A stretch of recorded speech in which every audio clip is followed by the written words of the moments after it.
नमस्कार. आज आपण पाहणार आहोत बल्क व्हॉट्सअप सेंडर. बूटमास्टर ॲप्लिकेशन जे आहे ते इथे क्लिक करायचं आहे. क्लिक केल्यानंतर ओपन करायचं आहे.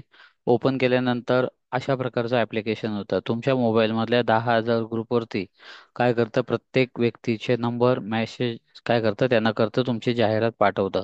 आता याच्यामध्ये जरी सेल्फ ग्रुप ॲडमिन असलं तरी पण काय करतं, ॲडव्हर्टाईज जातं. आता इथे बघा काय केलेलं, ग्रुप ग्रॅबरला करायचं. ग्रुप ग्रॅबरला गेल्यानंतर फेस ग्रुप करायचं. फेस ग्रुपला क्लिक केल्यानंतर तुम्हाला इथे काय होते, ग्रुप नेम आणि ग्रुप आय डी याचं काय येतं, पूर्ण लिस्ट इथं काय होते, क्लिअर होते. पण याच्या अगोदर तुम्ही जर बघितलं तर लॉग ऑफ असतं. मग काय करायचं, पहिल्यांदा ओपन व्हॉट्सअप करायचं. ओपन व्हॉट्सअप केल्यानंतर काय होतं, इथं तुमच्या लिंक डिव्हाइसला क्लिक केल्यानंतर तुमचं जे व्हॉट्सअप आहे ते काय करतं, अशा प्रकारचं कनेक्ट होतं व्हॉट्सअपला. कनेक्ट झाल्यानंतर इथं तुमचं रेडी येतं. रेडी झाल्यानंतर सर्वात पहिल्यांदा स्टेप येते ग्रुप ग्रॅबर. मग फेज ग्रुप केल्यानंतर मी तुम्हाला इथं काय सांगितलेलं की इथं तुमचे काय होते, एक हे येते. आता हे तुमचे ग्रुप येतात. मग किती समजा आता एक ग्रुप बघितला, एक ग्रुपला बघितलं, तर एक ग्रुपला बघितल्यानंतर 1080 लोक असतात. आपण एक पकडूया. सुरुवातीला काय करायचं, आपल्या फॅमिलीचाच लावायचा ज्याच्यामध्ये कमी नंबर आहेत त्याच्यात. ओके. आता एक साधारणतः पकडलं की मी याच्यामध्ये काय केलंय, ग्राहक चॅट नावाचा एक नंबर लावला. त्याच्यानंतर गेट कॉन्टॅक्ट केलं. गेट कॉन्टॅक्ट केल्यानंतर अशा प्रकारचे नंबर येत आहेत, बरोबर. Fetching contact from Grover has been done. त्यानंतर ओके करायचं. ओके केल्यानंतर इथं एक्सपोर्टला करायचं. सर्वात पहिल्यांदा काय करायचं, एक्सपोर्टला क्लिक करायचं. एक्सपोर्टला क्लिक केल्यानंतर तुम्ही काय करायचं, डेस्कटॉपला जायचं. डेस्कटॉपला जायचं, त्याच्यानंतर एक काय मी सांगितलं होतं, डेमो नावाचं एक ऍप्लिकेशन बनवायचं. डेमो नावाचं एक फोल्डर बनवल्यानंतर तिथं काय करायचं, डेमो असं काय करायचं, लिहायचं. पहिल्यांदा तुम्ही प्रॅक्टिस करायची, जात आहेत का. डेमोने पहिल्यांदा काय केले, हे नंबर तुम्ही सेव्ह केलात म्हणून काय आलं, contact has been exported successfully. Okay करायचं. इथं काय ऍड टू सेंडर लिस्ट करायचंच नाही, कारण का आपण डायरेक्ट काय करणार, लिस्ट घेणार आहेत. आता हे अशा प्रकारचे झाल्यानंतर आपल्याला लिस्ट घ्यायचे. 3 लाईनला क्लिक करायचं, इम्पोर्ट फ्रॉम फाईल करायचं, ब्राउज करायचं. त्याच्यानंतर तुम्हाला माहिती होतं की डेस्कटॉपला तुम्ही काय केलं होतात, डेमो नावाची फाईल केली होती. आणि इथं तुम्हाला दिसत नाही, का दिसत नाही, कारण का इथे एक्सेल सिलेक्ट आहे. एक्सेल सिलेक्ट न करता आपली टेक्स्ट फाईल होती नोटपॅड, म्हणून आपण टेक्स्ट क्लिक केलं.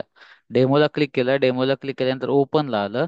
ओपनला आल्यानंतर इथे तुमचे सगळे नंबर जे आहेत ते काय केले, कॉल आलं. सेम इथे नंबर फील्डला कॉल करायचे. आणि त्याच्यानंतर काय करायचं, इम्पोर्ट करायचं. इम्पोर्ट याचा अर्थ ते सगळे नंबर आहेत ते इथं आले. आता तुम्हाला मेसेज करायचा. मग इथं मेसेज जो तुमचा असतो तो काय करायचा, कॉपी करायचा. कॉपी करायचा. उदाहरणार्थ आता माझं जो मोफत घरी बसून सेमिनार अशा प्रकारच्या जे डिटेल आहे, ज्याच्यामध्ये कस्टमर काय करतो, एक ऍप्लिकेशन आहे तो 100 रुपयामध्ये घेतो आणि त्याच्यामध्ये त्याला इन्फॉर्मेशन सगळे भेटते. तो काय करतो, मोबाईलवरून शिकतो. आता ठीक आहे, कस्टमरला काय करायचे, मला नुसतं कंटेंट पण नाही पाठवायचे, तर मला काय करायचं, एक इमेज पण पाठवायचे. म्हणून इथं मी काय केलं, डेस्कटॉपला केलं क्लिक. एक तर डेमो क्लिक केला. डेमोला क्लिक केल्यानंतर इथं नो फाईल दिसतं इथं, बघितलं तर. इथं का तर ज्या सगळ्या फाईल समजा उदाहरण तुम्ही बघितलं, डेस्कटॉपला समजा 150 रुपयाचा कोर्स आहे. मला समजा आता ही पाठवायची फाईल, कुठली पण एक इमेज पकडा. मला हे पाठवायचे 6 नंबरचे. मी काय करणार, हे क्लिक करणार. क्लिक केल्यानंतर इथं ओपन करणार, म्हणजे इथं माझं कंटेंट आलं, इथं माझी जाहिरात आली. सेंड आणि शेड्यूल. शेड्यूल सेंड म्हणजे याचा अर्थ काय होतं, तुम्ही ज्या तारखेला लावता ते आपण ते नाही बघायचं. आपण पहिल्यांदा सर्व सोपं बघायचं. सेंड नाऊला क्लिक करायचं. सेंड नाऊला क्लिक केल्यानंतर इथे दोन येते, ब्लॉक रिक्स फॉर सेफ मोड आणि ब्लाइंड मोड. सगळ्यात लक्षात ठेवायचं, ब्लाइंड मोडलाच क्लिक केल्यानंतर इथं ओके बनायचं. ज्या वेळेला तुम्ही इथं ओके करणार त्या वेळेला आता 11 कॉन्टॅक्ट नंबर होते, त्याला इथे बघा सेंडिंग दिसतंय पूर्ण. फक्त सेंडिंग दिसते 1 2 3 4 5 6 7 8 9 10. आता 11 लोकांना काय होते, ही इमेज किंवा जे टेक्स्ट आहे ते गेलं. पहिला 11 लोकांना गेल्यानंतर बरोबर त्याचा रिपोर्ट काय होता, इथं सॉफ्टवेअर ऑलरेडी देतो. परंतु काय करायचं, इंटरनेट कनेक्टिव्हिटी असे ना, त्यामध्ये नीट बघायचं की व्यवस्थित जातात का. व्यवस्थित जातात त्याच्यामध्ये एक लक्षात ठेवायचं की सेम ग्रुप कधी घ्यायचा नाही, सेम नंबर कधी घ्यायचे नाहीत. त्याच्यानंतर सेम कधी जाहिरात करायची नाही. आता इथं काय केलं, क्लोज केलं. ठीक आहे. क्लोज केल्यानंतर ऍप्लिकेशन तुम्ही काय केलं, बंद केलं. इथं येस केलं. आता तुमचे जे ऍडव्हर्टाईज होती ती गेली का होती ती बघायची. तर इथे बघितलं तर इथे बघा, मोफत घरी बसूया प्रत्येकाला काय केलेले बघा, हे बघा, प्रत्येकाला हे ऍडव्हर्टाईज काय केलेले, गेलेले. कशी ऍडव्हर्टाईज गेलेली आहे बघा, हे अशा प्रकारचा फोटो गेलेले, ऍडव्हर्टाईज गेलेले. आता इथे बघितलं, इथे पण तसंच फोटो गेलेले, ऍडव्हर्टाईज गेलेली आहे सगळ्यांना.